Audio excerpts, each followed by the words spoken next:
Class 9 नवीं कक्षा। नमस्ते छात्रों, आज हमें नवीं कक्षा के लिए नया पाठ शुरू करने वाले हैं। आज नया पाठ में कहानी की तरफ देखने वाले हैं। कहानी का शीर्षक है छोटा जादूगर। छोटा जादूगर कहानी का नायक एक छोटा बालक है। उसके माता की तबीयत खराब होने के कारण वह अस्पताल में थी और पिता जेल में थे। जब वह लेखक से मिलता है तब अपना परिचय देता है। लेखक को ऐसा प्रतीत होता है कि तमाशा देखने आया है, पर वह लेखक को बताता है कि वह तमाशा दिखाना आया है, ना कि देखने। चलो अब हमें कहानी की तरफ देखेंगे। मैंने पूछा, और उसे पर्दे में क्या है, वहाँ तुम गए थे? नहीं, मैं नहीं जा सका, टिकट लगता है। मैंने कहा, तो चलो मैं वहाँ पर तुमको लिवा चलूँ। मैंने मन ही मन कहा, भाई आज के तुम भी मित्र रहे। उसने कहा, वहाँ जाकर क्या कीजिएगा, चलिए निशाना लगाया जाए। मैंने उससे सहमत होकर कहा, तो चलो पहले शरबत पी लिया जाए। उसने हाँ के बहाने सिर हिला दिया। मनुष्यों को भी भीड़ से झाड़े की संध्या भी वहाँ गर्म हो रही थी। हम दोनों शरबत पीकर निशाना लगाने चले। राह में ही उससे पूछा, तुम्हारे और कौन है? माँ और बाबूजी। उन्होंने तुमको यहाँ आने के लिए मना ही नहीं किया। बाबूजी जेल में है। क्यों? मैं देश के लिए, वह गर्व से बोला। और तुम्हारी माँ? वह बीमार है और तुम तमाशा देख रहे हो। ऐसा ये लेखक और वो छोटा जादूगर वाला लड़के के बीच बातचीत चल रहा है। उसके मुंह पर तिरस्कार ही हंसी फूट पड़ी। उसने कहा, तमाशा देखने नहीं दिखाने निकला हूँ। कुछ पैसे ले जाऊँगा तो माँ के पदिये दूँगा। मुझे शरबत ना पिलाकर अपना मेरा खेल देखकर मुझे कुछ दे दिया होता तो मुझे अधिक तसल्ली होती। मैं आश्चर्य से उस 13-14 वर्ष के लड़के को देखने लगा। हाँ, मैं सच कहता हूँ बाबूजी, माँ जी बीमार है, इसलिए मैं नहीं गया। कहाँ? जेल में। जब कुछ लोग खेल तमाशा देखते ही हैं तो मैं क्यों न दिखाकर माँ की दवा करूँ और अपना भी पेट भरूँ। मैंने दीर्घ का निश्वास लिया। चारों ओर बिजली के लट्टू नाच रहे थे। मन व्यग्र हो गया। मैंने उससे कहा, अच्छा चलो निशाना लगाया जाए। हम दोनों उस जगह पर पहुँचे जहाँ खिलौनों को गेंद से गिराया जाता था। मैंने 12 टिकट खरीदकर उस लड़के को दिया। वह निकला पक्का निशानेबाज। उसकी कोई गेंद खाली नहीं गई। देखने वाले दंग रह गए। उसने 12 खिलौनों को बटोर लिया, लेकिन उठाता कैसे? कुछ मेरे रुमाल में बंधे, कुछ जेब में रख लिए गए। लड़के ने कहा, बाबूजी आपको तमाशा दिखलाऊंगा, बाहर आइए, मैं चलता हूँ। वह 9-11 हो गया। मैंने मन ही मन कहा, इतना जल्द? आंख बदल गई। मैं घूमकर पान की दुकान पर आ गया। पान खाकर बड़ी देर तक इधर उधर टहलता देखता रहा। झूले के पास लोगों का ऊपर नीचे आना देखने लगा। अकस्मात किसी ने ऊपर के हिंडोले से पुकारा, बाबूजी। मैंने पूछा, कौन? मैं हूँ छोटा जादूगर। कलकत्ता के सुंदर बोटानिकल उद्यान में लाल कमलिनी से भरी हुई एक छोटी सी झील के किनारे घने वृक्षों की छाया में अपनी मंडली के साथ बैठा हुआ मैं जलपान कर रहा था। बातें हो रही थी। इतने में वहीं छोटा जादूगर दिखाई पड़ा। हाथ में 4 खाने की खाती का झोला, साफ जांघिया और आधी बाहों का कुर्ता। सिर पर मेरा रूमाल सूत की रस्सी से बंधा हुआ था। मस्तानी चाल से चूमता हुआ आकर कहने लगा, बाबूजी नमस्ते, आज कहिए तो खेल दिखाऊं। नहीं जी, अब हम लोग जलपान कर रहे हैं। फिर इसके बाद गाना बजाना होगा बाबूजी। नहीं, जो तुमको मैं क्रोध में कुछ और कहने जा रहा था। श्रीमती जी ने कहा, दिखलाओ जी, तुम तो अच्छे आए, भला कुछ मन तो बहलो।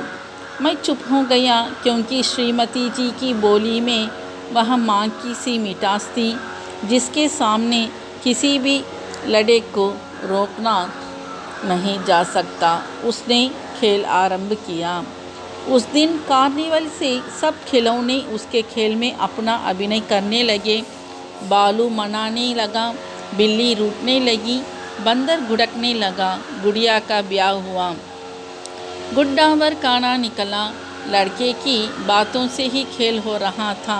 सब हंसते हंसते लोटपोट हो गए।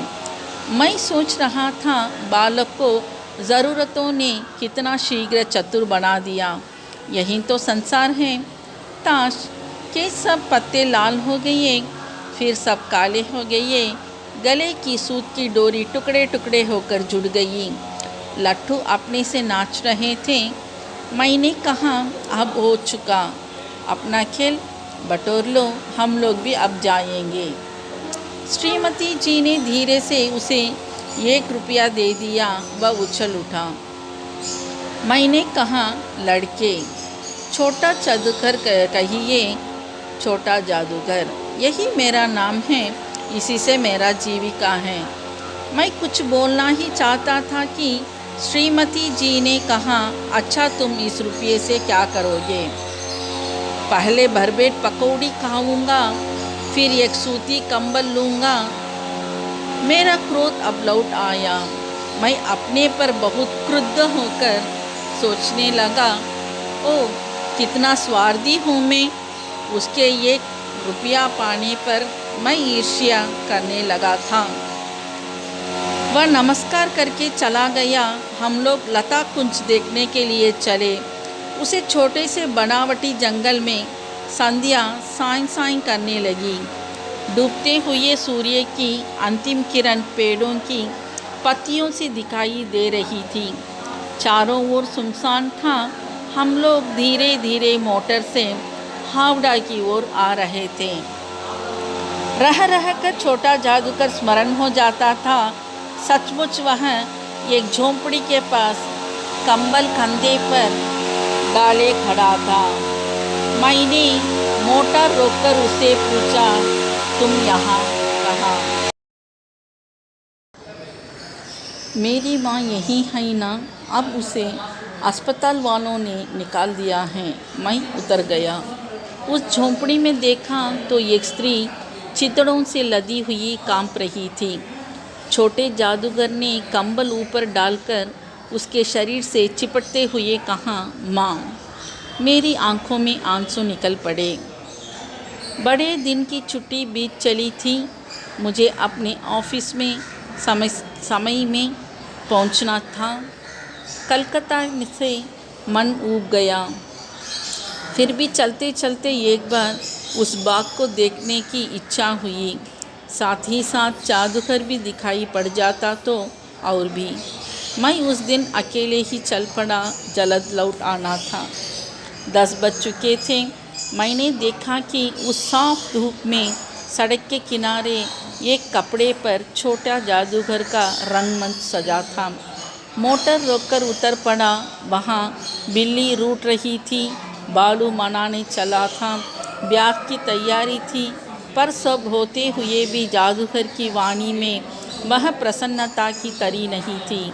जब वह औरों को हंसाने की चेष्टा कर रहा था तब जैसे स्वयं कांप जाता था, मानो उसके रोए रो रहे थे। मैं आश्चर्य से देख रहा था। खेल हो जाने पर पैसा बटोरकर उसने भीड़ में मुझे देखा। वह जैसे क्षण भर के लिए स्फूर्तिमान हो गया। मैंने उसकी पीठ तपतपाते हुए पूछा, आज तुम्हारा खेल जमा क्यों नहीं? माँ ने कहा है कि आज तुरंत चले आना, मेरी घड़ी समीप है। अविचल भाव से उसने कहा, कब भी तुम खेल दिखलाने चले आइए।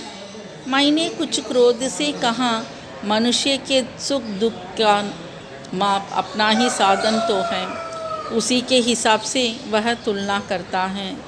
उसने कहा, क्यों न आता, और कुछ अधिक कहने में जैसे वह अपमान का अनुभव कर रहा था। क्षण भर में मुझे अपनी भूल मालूम हो गई। उसके झोले के गाड़ी में फेंककर उसे भी बैठाते हुए मैंने कहा, जल्दी चलो। मोटर वाला मेरे बताया हुए पद पर चल पड़ा। कुछ ही मिनटों में मैं झोंपड़ी के पास पहुंचा। जादूगर दौड़कर झोंपड़ी में माँ माँ पुकारते हुए घुसा। मैं भी पूछा था, किंतु स्त्री के मुंह से वे निकल कर रह गया। उसके दुर्बल हाथ उठकर गिर पड़े। जादूगर उससे लिपटा रो रहा था। मैं बौचका खड़ा था। उस साफ धूप का सारा संसार जैसा जादू सा मेरे चारों ओर नाच रहा था। फिर एक बार से हमें कहानी का सारांश कहते हैं। छोटा जादूगर कहानी का नायक एक छोटा बालक है। उसका माता की तबीयत खराब होने के कारण वह अस्पताल में थी और पिता जेल में थे। जब वह लेखक से मिलता है तब अपना परिचय देता है। लेखक को ऐसा प्रतीत होता है कि तमाशा देखने आया है, पर वह लेखक को बताता है कि वह तमाशा दिखाने आया है, ना कि देखना। लेखक जब उसे शरबत पिलाता है तब वह कहता है कि शरबत पिलाने से बजाय वह पैसा मुझे दे दिया होता तो मेरा काम आता। लेखक उसकी इच्छा अनुरूप उसे निशाना लगाने के लिए ले गया। वह लड़का पक्का निशानेबाज था। उसकी कोई गेंद खाली नहीं गई और वह 12 खिलौनों के साथ बाहर आया और लेखक को कहता है कि वह लेखक को तमाशा दिखाना चाहता है। जब लेखक उससे उसका परिचय पूछता है तो वह अपना आप को छोटा जादूगर नाम से संबोधित करता है। कलकत्ता के सुंदा बोटानिकल उद्यान में जब लेखक अपनी मंडली के साथ जलपान कर रहे थे तब छोटा जादूगर आकर अपना तमाशा दिखाने की बात करता। तब वह उस दिन को कार्निवल में जीत सभी खिलौनों की सहायता से अपना काम करने लगा। सब हंसते हंसते लोटपोट हो गए। श्रीमती जी ने 1 रुपया दिया और उसे जब लड़के बुलाया तो उसे अच्छा नहीं लगा और उसने कहा कि उसे छोटा जादूगर बुलाना चाहिए। जब लेखक पूछते हैं कि उस 1 रुपये के क्या करेगा तब वह कहता है कि पहले भरपेट पकौड़ी खाऊंगा, फिर सूती कंबल लूँगा। लेखक छोटा जादूगर के बारे में सोचता है। एक दिन उसे एक झोंपड़ी के पास छोटा जादूगर दिखाई देता है जो अपने कंधे पर कंबल डालकर रखा था।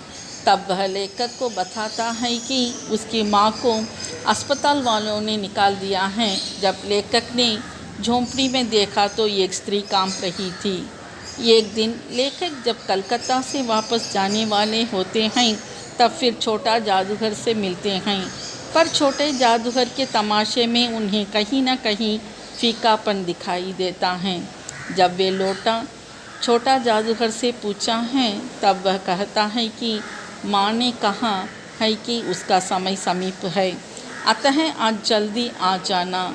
तब लेखक अपनी मोटर में उसे ले जाते हैं और देखते हैं कि उसकी माँ की मृत्यु हो चुकी थी। छोटा जादूगर अपनी माँ की लाश से लिपटकर रो रहा था। इसी से साथ कहानी ख़त्म हो जाती है। क्या छात्रों समझ में आता है ना? कहानी बहुत सुंदर है, बहुत दुखदायक होता है। छोटा जादूगर कहानी को सारांश को ध्यान से पढ़ लेना। धन्यवाद।